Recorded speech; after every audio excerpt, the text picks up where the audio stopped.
السلام علیکم اسٹوڈنٹس، کیسے ہیں آپ؟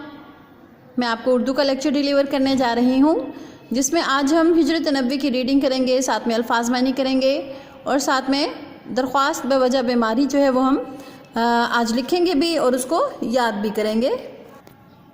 جی تو چلتے ہیں اپنے لیسن کی طرف۔ کل ہم نے یہاں تک ریڈنگ اپنی مکمل کر لی تھی۔ آج ہم نیکسٹ پیج سے ریڈنگ سٹارٹ کر رہے ہیں۔ کفار نے جب آپ صلی اللہ علیہ وآلہ وسلم کے گھر کا محاصرہ کیا اور رات زیادہ گزر گئی تو قدرت نے ان کو بے خبر کر دیا۔ قدرت سے کیا مراد ہے؟ اللہ نے ان کو بے خبر کر دیا۔ حضرت صلی اللہ علیہ وآلہ وسلم ان کو سوتا چھوڑ کر باہر آئے، کعبے کو دیکھا اور فرمایا، مکہ تو مجھ کو تمام دنیا سے زیادہ عزیز ہے، زیادہ پیارا ہے، لیکن تیرے فرزند یعنی تیرے بیٹے، فرزند کسے کہتے ہیں؟ بیٹے کو، بیٹے مجھ کو یہاں رہنے نہیں دیتے۔ کہاں پر؟ یعنی مکہ میں رہنے نہیں دیتے۔ حضرت ابوبکر رضی اللہ تعالیٰ عنہ سے پہلے ہی قرارداد طے ہو چکی تھی، یعنی بات طے ہو چکی تھی۔ دونوں صاحب پہلے جبل سور کے غار میں جا کر پوشیدہ ہوئے۔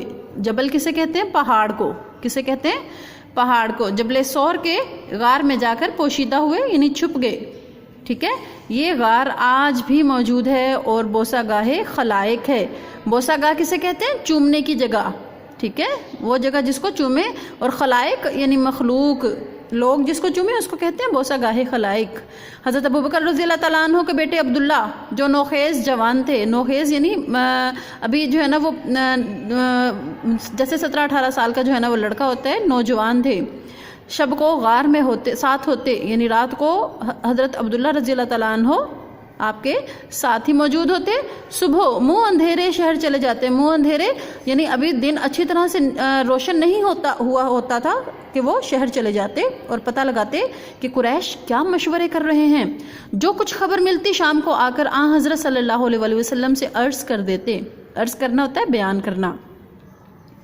حضرت ابوبکر صدیق رضی اللہ تعالیٰ عنہ کا غلام کچھ رات گئے بکریاں چرا کر لاتا، یعنی اندھیرے میں تو نہیں لیکن مغرب کے وقت تقریباً بکریاں چرا کر لاتا، اور راستے میں بہانے سے آپ صلی اللہ علیہ وسلم اور حضرت ابوبکر رضی اللہ تعالیٰ عنہ ان کا دودھ پی لیتے۔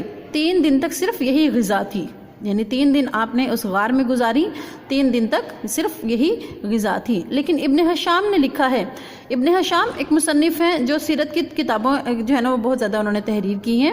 ابن حشام نے لکھا ہے کہ روزانہ شام کو اسما رضی اللہ تعالیٰ عنہ، کون تھی؟ حضرت ابوبکر صدیق رضی اللہ تعالیٰ عنہ کی بیٹی تھی، ٹھیک ہے، گھر سے کھانا پکا کر غار میں پہنچا آتی تھی۔ اس طرح 3 راتیں غار میں گزاری۔ کلیئر؟ صبح قریش کی آنکھیں کھلیں تو پلنگ پر حضرت صلی اللہ علیہ وسلم کی بجائے جناب امیر تھے۔ جناب امیر کون؟ حضرت علی رضی اللہ تعالیٰ عنہ تھے۔ ظالموں نے آپ کو پکڑا اور حرم میں لے جا کر تھوڑی دیر محبوس رکھا اور چھوڑ دیا۔ ظالم کون؟ کفار نے آپ رضی اللہ تعالیٰ عنہ کو یعنی حضرت علی رضی اللہ تعالیٰ عنہ کو پکڑا اور حرم میں لے جا کر تھوڑی دیر محبوس رکھا، یعنی قید میں رکھا، اور اس کے بعد پھر چھوڑ دیا۔ پھر حضرت صلی اللہ علیہ وسلم کی تلاش میں نکلے، ڈھونڈتے غار کے دہانے تک آگے۔ دہانہ کسے کہتے ہیں؟ غار کا جو منہ بنا ہوا ہوتا ہے یعنی دروازہ، وہاں تک آگے۔ آہٹ پا کر حضرت ابوبکر صدیق رضی اللہ تعالیٰ عنہ غمزدہ ہوئے، پریشان ہوئے کہ یہ کیا ہوا، کفار تو دروازے تک آگے ہیں، غار کے دہانے تک آگے ہیں۔ اور حضرت رضی اللہ تعالیٰ حضرت صلی اللہ علیہ وآلہ وسلم سے عرض کیا کہ اب دشمن اس قدر قریب آ گئے ہیں کہ اگر اپنے قدم پر ان کی نظر پڑ جائے تو ہم کو دیکھ لیں۔ اپنے قدم پر نظر پڑ جائے، اس کا کیا مطلب ہے؟ یعنی اگر ہم کھڑے ہیں سیدھے ہیں تو ہم چاروں طرف دیکھ رہے ہوتے ہیں، لیکن اگر ہم اپنے قدموں کی طرف جھک کر دیکھیں تو ہمیں اپنے زمین کے ارد گرد کا جو اپنے یعنی جہاں ہم کھڑے ہیں اس کے ارد گرد کی ساری جگہ نظر آتی ہے۔ غار کے دہانے پر دشمن اس قدر قریب آ چکے تھے کہ اگر وہ جھک کر اپنے ہی قدموں کی طرف دیکھتے تو ان کو محسوس ہو جاتا کہ غار کے اندر کوئی موجود ہے تو ہم کو دیکھ لیں۔ آپ صلی اللہ علیہ وآلہ وسلم نے فرمایا، لا تحزن ان اللہ معنا، نہ گھبراؤ، لا تحزن، گھبراؤ نہیں، ان اللہ معنا، بے شک اللہ تعالیٰ ہمارے ساتھ ہے۔ یہاں تک ریڈنگ آپ کریں گے اور یہ جو الفاظ میں نے ہائی لائٹ کیے ہیں ان کو آپ اچھے سے یاد کریں گے، ٹھیک ہے۔ چلتے ہیں اپنے بی کے لیسن کی طرف۔ بی کا لیسن آپ کا آج ہے درخواست بوجہ بیماری، ٹھیک ہے۔ جو لیٹر میں نے آپ کو دیا وہ بھی آپ نے نیٹ کاپیز پہ جو ہے نا وہ لکھنا ہے اور پھر اس کو یاد کرنا ہے۔ ابھی جو میں درخواست آپ کو دے رہی ہوں یہ بھی آپ نے نیٹ کاپی پہ جو ہے نا وہ لکھنی ہے، لکھنے کے بعد آپ نے یاد کرنی ہے، ٹھیک ہے۔ تو کاپی کا پیٹرن کل میں نے آپ کو نہیں بتایا لیکن میں آج آپ کو بتا رہی ہوں کہ آپ نے پیٹرن اس طرح سے ریڈی کرنا ہے۔ 17 یعنی عربی جو ہے نا وہ گنتی لکھنی ہے 17 اور اس کے بعد ختمہ پھر مارچ یعنی تاریخ اور مہینے کے درمیان میں ختمہ آئے گا. اس کے بعد 2021 گھر کا کام اور دوسری طرف آپ کیا لکھیں گے بدھ جو دن ہے اس کا نام لکھیں گے.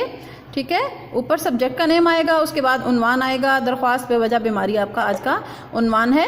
ٹھیک ہے, تو بخدمت جناب ہیڈ ماسٹر صاحب, آپ نے پرنسپل صاحب نہیں لکھنا یہاں پہ, نہ ہی یہاں پہ اپنے اسکول کا نام لکھنا ہے. یہ بورڈ کا پیٹرن ہے, آپ نے اسی طرح کرنا ہے. بخدمت جناب ہیڈ ماسٹر صاحب, گورنمنٹ ہائی اسکول یعنی کوما, یہ میں نے بلیک سے اس لیے کیا تاکہ آپ کو نظر آ جائے اچھے سے. گورنمنٹ ہائی اسکول کوما شہر الف ڈاٹ بے ڈاٹ جیم. کلیئر. اس کے بعد جناب عالی کے بعد لکھیں گے ندائیہ. یہ سائن جو ہیں وہ لازمی لگانے ہیں. آپ کو پتہ ہے پیٹرن کے صرف 5 نمبر ہوتے ہیں اور 5 نمبر اس کے مضمون کے ہوتے ہیں جو اندر لکھا ہوا ہوتا ہے. جناب عالی لکھنے کے بعد مؤدبانہ گزارش ہے, اتنی جگہ آپ چھوڑ کے پھر اپنی درخواست لکھنا شروع کریں گے. یہ تمام درخواستوں کا پیٹرن ہے جو بھی آپ ہیڈ ماسٹر کے نام لکھیں گے. جو بھی میٹیریل ہوگا وہ یہاں پہ آئے گا. اس کے بعد آخر میں آپ لکھیں گے این نوازش ہوگی یا پھر امید ہے آپ نظر کرم فرمائیں گے. کلیئر. سائڈ پہ لکھیں گے تاریخ لکھ لیں یا بتاریخ لکھ لیں 17 ختمہ مارچ 2021. ٹھیک ہے, اسی لائن پہ آگے لکھیں گے العارض آپ کا تابع فرمان. کیا لکھیں گے آپ کا تابع فرمان. تابع دار نہیں لکھنا, تابع دار لفظ غلط ہے جو درخواست میں نہیں آتا. الف بے جیم یہ فرضی نام ہے آپ کا. اس کے بعد لکھیں گے جماعت پری 9th. یہ آپ کا پیٹرن ہے. میٹیریل میں آپ کو بک سے جو ہے نا وہ بتا رہی ہوں. ٹھیک ہے, یہ بک ابھی آپ کے پاس نہیں ہے لیکن آپ اس کو یہاں سے نوٹ ڈاؤن کر لیجئے اور اس کے بعد اپنی نیٹ کاپیز پہ لکھیے. مؤدبانہ گزارش ہے کہ فدوی جماعت نہم فریق 1 کا طالب علم ہے. میں باقاعدگی سے اسکول آتا ہوں اور مجھے پڑھنے کا بے حد شوق ہے. یہی وجہ ہے کہ میں ہر سال اعلیٰ نمبروں سے کامیاب ہوتا ہوں. میں نے بلا وجہ کبھی چھٹی نہیں کی. التماس ہے یعنی میری گزارش ہے کہ آج مجھے شدید بخار ہے, سر درد ہے اور نقاہت محسوس ہو رہی ہے. 2 بار چکر آ کر گرتے گرتے بچا ہوں. میں نے اپنے ماہر معالج سے معائنہ کرایا ہے. میرے طبیب نے مجھے دوا کے ساتھ بستر کے آرام کی سخت تاکید کی ہے. ان کا یہ بھی کہنا ہے کہ میں کسی صورت 2 دن اسکول نہ جاؤں. مجھے معلوم ہے کہ میرے جیسے ہونہار طالب علم کے لیے چھٹیاں تعلیمی نقصان کا باعث ہوں گی, لیکن میں تندرست ہونے کے بعد اضافی وقت دے کر ان اسباق کی پڑھائی کی کمی کو پورا کر لوں گا. مہربانی فرما کر مجھے 2 یوم کی رخصت عنایت فرمائیں تاکہ میں جلد صحت یاب ہو سکوں, کیونکہ جان ہے تو جہان ہے.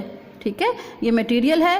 باقی پیٹرن جو میں نے آپ کو یہاں پہ بتایا ہے اسی پیٹرن کے مطابق آپ نے اپنا ہوم ورک کرنا ہے اور اس درخواست کو یاد بھی کرنا ہے. ٹھیک ہے, اوکے, ٹیک کیئر.